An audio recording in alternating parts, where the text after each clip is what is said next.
नमस्कार विद्यार्थी मित्रांनो, आजच्या व्हिडिओमध्ये आपण मांस धातू पाहणार आहे। तर मांस धातूमध्ये आपल्याला काय पाहिजे, शरीरातील सप्तधातूपैकी हा तिसऱ्या क्रमांकाचा धातू आहे मांस धातू। त्यामध्ये काय सांगितलं, मांस धातूमुळे शरीराला विशिष्ट आकार प्राप्त होतो। शरीरातील अनेकविध अवयव देखील मांसापासूनच बनलेले आहे। तसेच याची निरुक्ती काय पाहिली आपण, शरीरस्थ पुष्टिकर, अवयच्छेदक, पेशी स्नायुवादी रूपेण, संधिबंधक, आकुंचन प्रश्नादि आदिकर धातू मांस नाम। म्हणजे काय सांगितलं, जो शरीराची पुष्टी करतो, शरीरावरचे आच्छेदन करतो, संधिबंधाचे आकुंचन व प्रसरण करतो, अशा पेशी व स्नायू स्वरूपातील धातूला मांस धातू आपण म्हटलं। याचे पर्याय खूप महत्त्वाचे, एमसीक्यूला आपल्याला विचारलं जातं की कोणता बी पर्याय दिला जातो, खालीलपैकी हा पर्याय कोणाचा आहे असं विचारलं जातं। आता पर्याय पाहतो आपण कोणता, पिशित तरस पललक क्रव्य आमिष रक्ततेज व मेदस्कृत। पुन्हा बघूया, पिशित तरस पलल क्रव्य आमिष रक्ततेज, अशा प्रकारे हे पर्याय मांस धातूचे। तुम्ही सगळे पर्याय एका जागेवर लिहून हे तुम्ही लिहू शकता की कोणत्या धातूला कोणते पर्याय दिले। तुम्हाला एमसीक्यू फिक्स म्हणजे फिक्स तुम्हाला पेपरमध्ये पाहायला मिळेल की कोणत्या धातूचा हा पर्याय आहे खालीलपैकी, किंवा ह्यापैकी ह्या धातूचा हा पर्याय नाही आहे असा तुम्हाला एमसीक्यू पाहायला मिळेल, म्हणजे मिळेल तुमच्या पेपरमध्ये। आता मांस धातूचे स्थान बघूया, काय सांगितलं, शरीरातील मांस धातूचे स्थान म्हणजे काय सांगितलं, मांस धातू हा मांसपेशी व स्नायूच्या रूपात असतो। म्हणजे काय असतो, जे शरीरात मांस धातू असतो मांसपेशी किंवा स्नायूच्या रूपात आपल्या शरीरात पाहायला मिळतो। आता मांस व स्रोतस एलिक्युला सुद्धा आपला क्वेश्चन हा पाहायला मिळू शकतो। त्यामुळे तुम्हाला हे 2 श्लोक तुम्हाला मस्ट कंपल्सरी पाठ करून ठेवायचे। मांस वाहनाम स्रोतसम स्नायुर्मूलम तोकमच, म्हणजे काय सांगितलंय, चरक विमानस्थान मधला हा श्लोक आहे।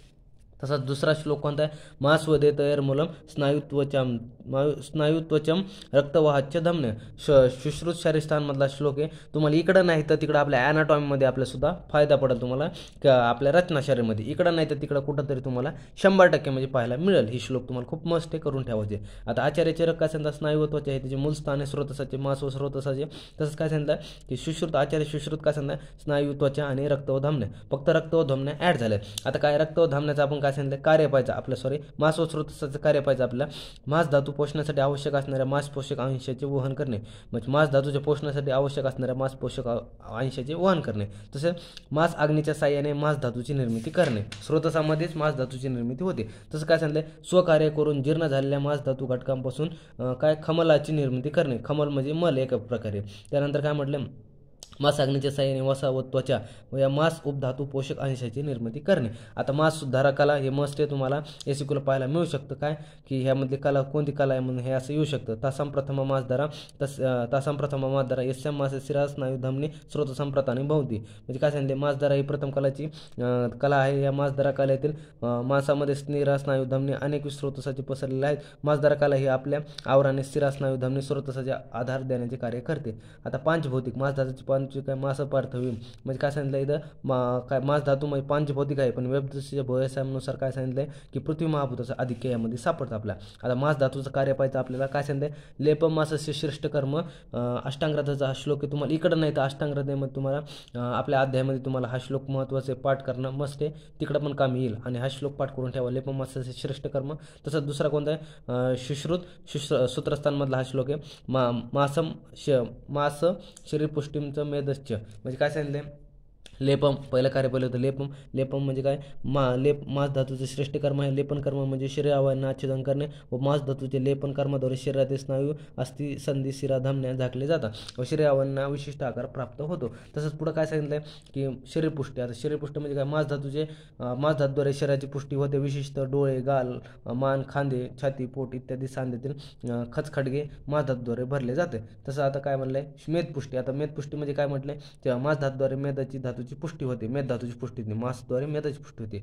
मांस उत्पत्तीच्या वेळेस सूक्ष्म सारभाग रूपात मेद पोषक अंश देखील निर्मिती होत असते आणि या मेद पोषक अंशापासून नंतर मेद धातूचे पोषण होऊन शरीरातील मेदाची पुष्टी होते। तसंच बल हे सुद्धा याचं कार्य म्हटले, मनुष्य शरीरातील बल हे प्रामुख्याने मांस धातूवर अवलंबून असते, तरी शरीरातील मांस धातू जितका स्थिर व सुगठित असेल तेवढेच मनुष्याचे देखील बल देखील अधिक असते। आता काय सांगितलंय की मांस धातूचे प्रकार, आता मांस धातूचे प्रकार काय सांगितले की पोषक मांस धातू आणि पोष्य मांस धातू। आता पोषक म्हणजे काय, मांस धातू पोषणासाठी कारणीभूत असणाऱ्या मांस पोषक अंशाला पोषक मास धातू, म्हणजे ज्याद्वारे मास धातूचे पोषण होते अशा या अंशाला काय म्हटलं, पोषक मास धातू आपण म्हटलंय. तसं पोष्य मास धातू काय, जो परिपूर्णतः पोषण झालेला आहे असा मास धातू म्हणजे पोष्य मास धातू. आता यामध्ये काय म्हटलं पुढं की मास धातूची उत्पत्ती कशी झाली. आता उत्पत्ती कशी सांगितली, मास पोषक अंश मास व स्रोतसमध्ये मास आग्नेयद्वारे स्थूल भाग होतो, सूक्ष्म भाग होतो आणि काय होतं मल भाग होतो. 3 भागमध्ये याचं रूपांतर होऊन याची उत्पत्ती होती.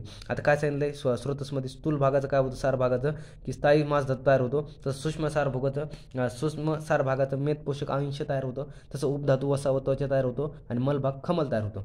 आता हा न्याय महत्त्वाचा आहे. धातू पोषण न्यायानुसार उत्पत्ती कशी झाली. केदारकौल्य न्यायामध्ये काय सांगितलं, आहार रसापासून त्या धातू तयार होतं. आता आहार रसापासून मास व स्रोतसमध्ये मास व अग्नी मास धातू तयार झाला.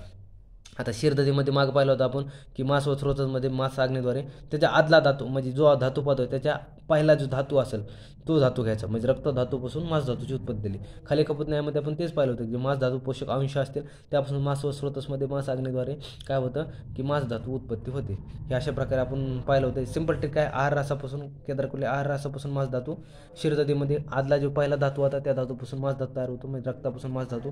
आणि खाली कपूतमध्ये काय होतं, त्या धातूच्या पोषक अंशापासून तो धातू मास पोषक धातूच्या पोषक अंशापासून मास धातू तयार झाला. आता परिमाण काल खूप महत्त्वाचं MCQ विचारलं जातं बऱ्याच वेळेस की काय सांग आचार्य चरक काय सांगतात 3 दिवस सांगता, पाराशर ऋषीनुसार 4 दिवस आहे, तर सुश्रुतांनुसार काय 10 दिवसाचा आपल्याला परिमाण काल सांगितलं, म्हणजे उत्पत्ती सांगितली. आता मास धातूचं सारता, आता मास धातू सारता काय पाहिजे आपल्याला, पुढं बघूया आपण काय सांगितले मास धातू सारता की शंख ललाट कृकाटिका अक्षिगंड हनुग्रीव स्कंद उदर कक्ष वक्ष पाणीपाद संगय गुरु स्थिर शुभ मास उपचिता मास सारानम सासारता शमम धृतिम आलोल्यम वित्तम विद्याम सुखम आर्जवम आरोग्यम बल आयुष्य दीर्घ चेष्टेमध्ये काय सांगितलंय की मास धातू सारताची लक्षण, शारीरिक लक्षण मानसिक लक्षण आपण 2 पाहतो. आता शारीरिक लक्षणमध्ये काय सांगितलंय, गुरु स्थिर शुभ मास उपचिता, म्हणजे मास सार व्यक्तीमध्ये कसं शंख प्रदेशी लाल प्रदेशी कृकाटिका अक्षिगंड ह्या ठिकाणी कसं असतं, हे स्थिर असतं, शुभ म्हणजे सुघटित असतात, मोठमोठाले अवय असतात, म्हणजे गुरु स्थिर शुभ मास उपचिता, म्हणजे मास चार व्यक्तीमध्ये यांचे अवय जे असतात हे की हनु झालं, हे झालं अक्षिगंड झालं, शंख प्रदेश झालं,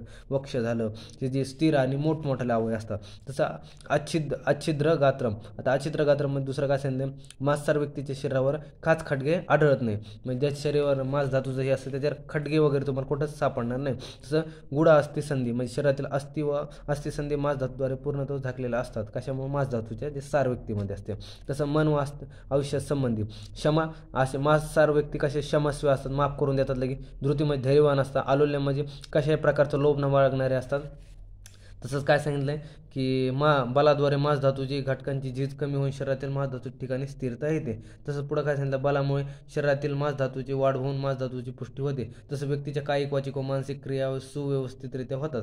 तसं व्यक्तीचे स्वर वर्ण यांच्यातील प्रसन्नता टिकून राहते. तर शरीरातील बाह्य इंद्रिय म्हणजे कर्मेंद्रिय आणि आभ्यंतर इंद्रिय म्हणजे ज्ञानेंद्रिय आपापली प्राकृत कार्य करण्याकरिता प्रवृत्त होतात. अशा प्रकारे मास धातूची सारता होती आपल्या एसिक्यूला विचारली जाऊ शकते. आता पुढचं पाहिजे आपल्याला की मास धातूचे उपधातू. आता उपधातूमध्ये काय सांगितलं, वसा आणि त्वचा हे 2 मास धातूचे उपधातू आहेत. आता काय पुढं, मास धातूचा मल आणि मल काय आहे, खमल आहे. मास धातूचा मल खमल आहे. आता मास धातूचा आणि दोषाचा आश्रय संबंध. आता मास धातू हा कफ प्रधान धातू आहे, त्यामध्ये कपाची जर वृद्धी झाली तर मासात देखील वृद्धी होते आणि कपाचा क्षय झाला तर मासाचा देखील क्षय होतो. आता मास क्षयाची लक्षणे खूप मस्त आहे, एसिक्यूला विचारला जाऊ शकतो. कोणत्याही सप्त धातूमध्ये तुम्हाला वृद्धिक्षय मस्त आहे, सगळ्यांचे करून जाते आणि सगळ्यांचे धातू सारता तुम्हाला पाठ करून जाते. एक तर वृद्धिक्षय आणि धातू सारता मस्त तुम्हाला करून जायचं. आता काय, मास अक्षग्लानी गंडस्पिक शुष्कता संधिवेदना फिक्स सांगतो क्वेश्चन यावरती तुम्हाला पाहायला मिळेल, म्हणजे मिळेल कोणत्याही सप्त धातूचे वृद्धिक्षय किंवा धातू सारतावर हे चुकलं क्वेश्चन असेल म्हणजे असेल. अक्षग्लानी, आता अक्षग्लानी म्हणजे काय, माशात नेत्राशी संबंधित मांसपेशी दुर्बलता येते, त्यामुळे नेत्राची कार्यक्षमता कमी होते व नेत्र खोलगट दिसतात. अक्षग्लानी. आता गंडास्पिक शुष्कता म्हणजे काय, मासाचा जेव्हा क्षय झाला असेल तेव्हा काय गंडाचं काय स्पीक उदर म्हणजे उरू जंगा ह्यातील काय झालं असेल, ही अवय जे शुष्क झाले असेल आकाराने लहान दिसतात आपल्याला. तसेच काय असेल संधिवेदना. आता मासक्षयात काय होतं, शरीरातील संधीचे लेपन व पुष्टी योग्यरित्या होत नाही, त्यामुळे परिणामी काय होतं, संदेश ठिकाणी वेदना आपल्याला जाणून येतात, संधिवेदना. आता मासाची वृद्धीची लक्षणं आपल्या काय म्हणून आता दिसते ते बघूया. मास गंडर स्पीक गंडर ओष्ट गंड उपस्थ काय सॉरी पुन्हा एकदा श्लोक वाचूया. मास स्पीक गंड ओष्ट उपस्थ उर बाहू जंगासू वृद्धिम गुरुगात्रमचं शुश्रूत सूत्रस्थानमधला श्लोक आहे. म्हणजे काय सांगितलं खाली बघूया. स्पीक. आता स्पीक गंडवृद्धी. आता स्पीक गंडवृद्धीमध्ये काय, मांसवृद्धीमध्ये शरीरातील मांसल अवयांची अधिक वृद्धी होते. जसे की कोणते, गंडपायलं, उरुपायलं, ओष्ठपायलं, उपस्थ हे अवयांची जास्त वृद्धी स्थूल झाले दिसतात आपल्याला. अरे गुरुगात्रतामध्ये काय सांगितलंय, मांसवृद्धीमध्ये शरीरातील गुरुगुणांची अधिक झाल्यामुळे परिणामी मनुष्याचे वजन वाढलेलं आपल्या शरीरात जड झालेले दिसते गुरुगात्रता. आता तिसरं कार्य होतं आपलं. आता हे अशा प्रकारे मांसवृद्धीचे आपल्याला 2 कारणं दिसले. स्पीक गंडर वृद्धी म्हणजे हे स्पीक गंडर, ओष्ठ, उपस्थ, बाहू, जंगासू वृद्धी एवढ्या अवयांची वृद्धी झालेली दिसते. आणि गुरुगात्रता म्हणजे की वजन वगैरे वाढतं, गुरुगुणामुळे जे वजन अधिक वाढतं. आता पेशी आपल्याला इकडं आपल्या रचनाशरी म्हणजे ॲनाटॉमीमध्ये पण इकडं पण आपल्या ACQL पाहायला मिळू शकतो. तर याच्यात देखील बघूया आता ह्याच्यामध्ये दिलं आहे. तर आता पेशी काय सांगितलं, पेशी हा मातृज अवयव आहे. आता मातृज अवयवामध्ये व्याख्या काय दिली, मांस अवयव संघात परस्पर विभक्त पेशीचे ते म्हणजे काय सांगितलंय की परस्पर विभक्त असलेल्या मांस धातूला संघात पेशी किंवा मांसपेशी असे म्हणतात. आता स्वरूप काय दिलंय, पेशीय पुन्हा स्वरूप काय दिलं, पेशीय पुन्हा स्नेह व आकृते मासम.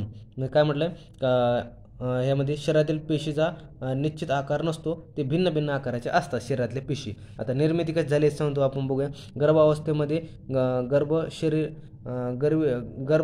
शरीर अवयांची निर्मिती होत असताना वायू शरीरगत मांसावयामध्ये प्रवेश करतो. शरीरातील मांसाचे अधिक विविध तुकड्यांमध्ये विभाजन करून त्यापासून मांसपेशीची निर्मिती करते. त्यामुळे पेशीला मांसखंड म्हणजे मांसाचा एक भाग असा देखील म्हटले जाते. आता पुढं काय सांगितलं, संख्या सांगितली. आचार्य चरकानुसार 400, आचार्य सुश्रुतनुसार 500. MCQला मस्त ध्यानात करून ठेवा. आता शाखामध्ये 400 असते, मध्यस्थी 66 असते, आणि ग्रीवा व शिरभागमध्ये 34 आपल्याला शिरा पाहायला मिळतात. असे टोटल शिरा 500. 500 पेशी 500 असे ट्रिक देऊन तुम्हाला लक्षात राहू शकतं. आता स्त्रियांमध्ये 520 शिरा असतात, त्यामध्ये पुरुषांपेक्षा 20 अधिक असतात. त्यामध्ये कसं 10 स्तन्यामध्ये पाहायला मिळतात, अपत्य मार्गामध्ये 4 असतात, गर्भाशयामध्ये 3 असतात, आणि शुक्र आर्तव मार्गामध्ये 3 असतात. अशा प्रकारे 20 असतात. आता प्रकार पाहिजे आपल्याला, त्यामुळे कोणते, बहल, पेलव, स्थूल, अणु, श्लक्ष्ण, कर्कश, रस्व, दीर्घ, स्थिर, मृदू, पृथू, वृत्त अशा प्रकारे 12 प्रकार पेशीचे आहेत. आता कार्य काय होते, पेशीचे कार्य शरीराला बळ देणे आणि शरीराला आधार देणे हे पेशीचे कार्य प्रमुख. अशा प्रकारे आपण पूर्णपणे मांस धातू संपवलेला आहे. तर चालतंय, भेटू नवीन व्हिडिओमध्ये. तोपर्यंत धन्यवाद.